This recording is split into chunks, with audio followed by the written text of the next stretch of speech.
அடுத்தது வந்து இந்த ஈட்டிங் பேட் பார்க்க போகிறோம். இது எப்படி இருக்குன்னா ஓப்பன் பண்ணி கேட்டோம் இந்த மாதிரி இருக்கும். உள்ளே வந்து இந்த மாதிரி 5 பீஸ் வரும். ஓப்பன் பண்ணால் இந்த மாதிரி 5 பீஸ் வந்துடும். உங்கள் சேஃப்டி பால் ஒன்று வந்துடும்.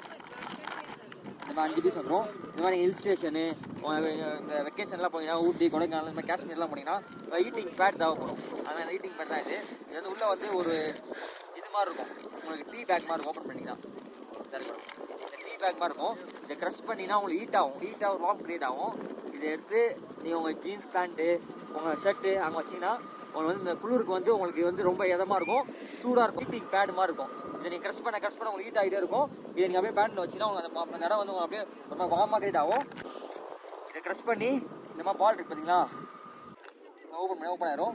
இதை க்ரஷ் பண்ணி இதை உள்ளே வச்சுட்டு இதை லாக் பண்ணிட்டீங்கன்னு வச்சுக்கோங்களேன், அந்த ப்ரெஸ்ஸிங் இருக்கும். இது நீங்கள் ஷேக் பண்ண உங்களுக்கு ஹீட் ஆகிட்டே இருக்கும். ஒரு வார்மான ரொம்ப ஹீட்டாக